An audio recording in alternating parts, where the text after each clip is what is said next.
بڑے بڑے علماء کو یہ نفسیاتی بیماری رہی ہے، حالانکہ پوری پوری زندگی قرآن کی تفسیریں لکھتے رہے ہیں لیکن خدا پہ اتنا یقین نہیں تھا۔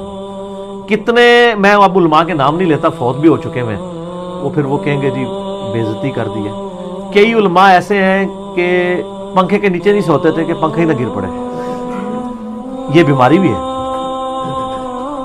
کئی لوگ جو ہیں وہ سفر نہیں کرتے ہوائی جہاز کا کہ کہیں ایئر کریش ہی نہ ہو جائے۔ ہاں نہیں بیماری ہے یہ لوگوں کو نا، اور یہ بیماری کا علاج صرف یہ ہے خدا پہ یقین۔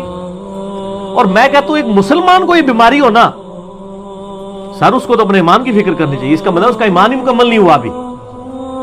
قرآن پاک میں جگہ جگہ ہے کہ جب موت کا وقت آ جائے گا نا ایک لمحہ آگے اور پیچھے نہیں ہوگا۔ یہ بات لوگ کرتے ہیں، یقین کسی کا نہیں ہے الا ماشاء اللہ، ٹھیک ہو گیا۔ اور یہ یقین ویسے اسی وقت بندے پہ آتا ہے جب بندہ موت کے منہ سے نکلے۔ میں ایک دفعہ نکلا ہوں نا تو مجھ سے کو پوچھے تو میں کہتا ہوں جی دنیا پوری مل کے بھی ایک بندے کو نہیں مار سکتی اگر اللہ نے اس کی زندگی رکھی ہوئی ہے، اور پوری دنیا مل کے کسی بندے کو بچا نہیں سکتی اگر اللہ تعالیٰ نے اس کے لیے موت مقرر کر دی۔ دیکھیں سورہ النساء میں آتا ہے کہ تم اپنے آپ کو مضبوط قلعوں میں بھی بند کر لو نا، موت وہاں بھی آ کے تمہیں رہے گی۔ اور سورہ آل عمران میں آتا ہے کہ کچھ منافقین نے کہا کہ ہمارے بھائی اس لیے مارے گئے غزوہ احد میں کہ یہ چلے گئے جنگ میں، دیکھو ہم واپس آئے تھے، ہم تو زندہ بچ گئے ہیں، کاش یہ ہماری بات مان کے اس وقت واپس آ جاتے تو یہ بھی تو نہ مرتے۔ تو اللہ تعالیٰ نے فرمایا کہ اگر ان کی موت لکھی ہوتی نا تو یہ اپنی مقتل گاہوں کی طرف کھینچے چلے آتے، ان کی موت لکھی نہیں ہوئی تھی۔ سورہ لقمان میں آتا ہے نا 5 علوم اللہ تعالیٰ نے فرمایا نا میرے ساتھ خاص ہے، ان میں سے ایک یہ ہے کہ کوئی جان نہیں جانتی ہے کہ اس کو موت کس سرزمین میں آئے گی، کسی کو نہیں پتا۔ تو یہ موت اگر آپ کو پتا ہے کہ ایک مقررہ وقت پہ آنی ہے تو پھر اس بیماری کا علاج تو یہ ہے، کسی نفسیاتی ڈاکٹر کے پاس جانے کی ضرورت نہیں ہے، یہ اپنے ایمان کا علاج کریں۔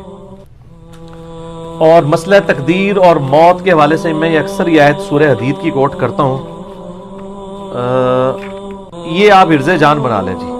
اعوذ باللہ من الشیطان الرجیم، بسم اللہ الرحمن الرحیم۔ سورۃ الحدید آیت نمبر 22-23، ما اصاب من مصیبت فی الارض، کوئی بھی مصیبت نازل نہیں ہوتی زمین میں، ولا فی انفسکم، نہ تمہاری جانوں میں، الا فی کتاب من قبل ان نبرأہا، مگر یہ کہ ہم نے لوح محفوظ میں وہ پہلے ہی لکھ لیا ہے۔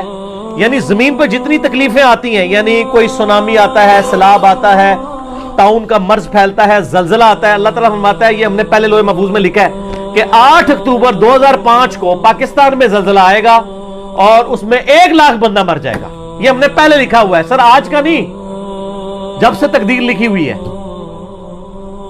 تمہاری جان میں بھی، یعنی کسی کو بلڈ کینسر ہونا ہے، کسی کے گردے فیل ہونے ہیں، کسی کو ہارٹ اٹیک ہونا ہے، کسی نے ایکسیڈنٹ میں مرنا ہے، کسی نے شیر کے منہ میں جا کے مرنا ہے، کسی نے ایئر کریش میں مرنا ہے، کسی نے سمندر میں ڈوبنا ہے، اللہ فرماتا ہے ہم نے یہ پہلے ہی لکھ دیا ہے، ہماری پیدائش ابھی پہلے۔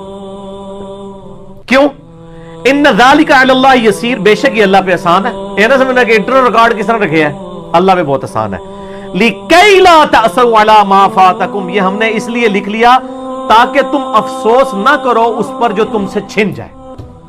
کسی کی آنکھیں چھن گئی ہیں نا، وہ یہ افسوس نہ کرے یار میری آنکھیں کو لے لی، یہ تو اللہ نے ڈیسٹنی میں مقرر کی تھی۔ وَلَنَبْلُوَنَّكُمْ بِشَيْءٍ مِّنَ الْخَوْفِ وَالْجُوعِ وَنَقْصٍ مِّنَ الْأَمْوَالِ وَالْأَنفُسِ وَالثَّمَرَاتِ، ضرور آزمائیں گے، بھوک سے، خوف سے، جان اور مال میں نقصان سے۔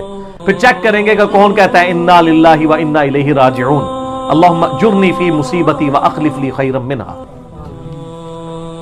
وَلَا تَفْرَحُوا بِمَا آتَاكُمْ، اور مت شیخی بگاڑو جو تمہیں مل جائے کہ میں نے بڑا کمال کیا ہے۔ وَاللَّهُ لَا يُحِبُّ كُلَّ مُخْتَالٍ فَخُورٍ، اللہ تعالیٰ شیخی بگاڑنے والوں کو پسند نہیں کرتا۔ تو اللہ تعالیٰ نے فرمایا کہ ہم نے تقدیر میں چیزیں اس لیے لکھ لی تھی کہ بعد میں غم نہ کھاؤ۔ تو سر ہم غم نہیں کھاتے، دنیا میں آپ زندگی گزار ہی نہیں سکتے، کڑ کڑ کے مر جائیں گے اگر ہر چیز کو آپ کیٹر فار کریں گے۔ یہ کیا ہو گیا میرے ساتھ، یہ کیا ہو گیا، لوگ کہتے ہیں۔ اگلے دن ایک بھائی کا فون آ گیا جناب، وہ کہتا ہے جی جب سے نمازیں شروع کی ہیں کاروبار ٹھپ ہو گیا ہے، یہ ہو گیا ہے، وہ ہو گیا ہے۔ کہتے پہلے رام خوری کر رہا تھا، خود بول رہا ہے، کہتا ہے رام خوری تھی، سکون کی زندگی تھی، جیسے ہی لال خوری شروع کی ہے سب کچھ برباد ہو گیا۔ سر یہ آپ کو کس نے پڑھایا تھا کہ لال خوری کرنے والا اور دین پہ چلنے والا دنیا میں موجوں کی زندگی گزارے گا؟ یہ کہانی تو آپ کو غلط کروائی ہے نا ان وائزین نے۔ جامعہ ترمذی میں حدیث ہے سب سے زیادہ تکلیف نبیوں پہ آتی ہیں، اس کے بعد ان پر آتی ہیں جو نبیوں کے بعد اللہ کو سب سے محبوب ہوتے ہیں، اور اس کے بعد ان پر جو ان کے بعد سب سے بڑھ کے محبوب ہوتے ہیں۔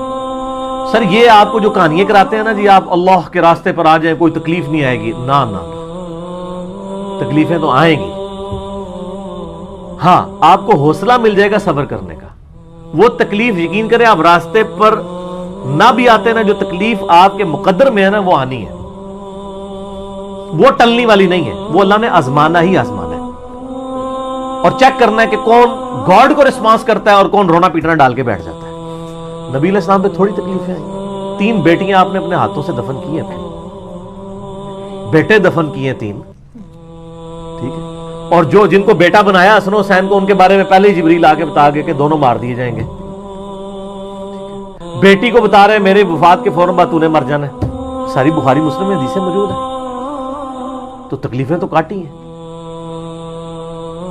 صحیح مسلم میں آتا ہے کہ طائف کے موقع پر اتنے پتھر لگے کہ خون مبارک سے نالین شریف بھی جو ہے وہ بھر گئے، ٹھیک ہے، اور مسلم کے الفاظ ہیں کہ اللہ تعالیٰ نے پہاڑوں کا فرشتہ بھیجا کہ یا رسول اللہ حکم دے کہ طائف کے لوگوں کو مسل دے اس کے اندر۔ آپ فرمایا کہ چلو یہ نہیں تو ان کی آنے والی نسلیں تو اسلام قبول کریں گی، اور پھر لوگوں نے دیکھا ہے طائف میں بھی اسلام پہنچا ہے، بنو ثقیف تھے نا، انہوں نے اسلام قبول کیا۔ ابو عبیدہ ثقفی صحابی ہیں، اور انہی کا بیٹا ہے مختار ثقفی جس نے قاتلین حسین سے بدلہ لیا، اسی بنو ثقیف میں۔ اگر حضور اسی وقت کہہ دیتے تو ختم ہو جاتے۔ تو یہ نہیں ہے، یہ اللہ کو پتا ہوتا ہے کس کو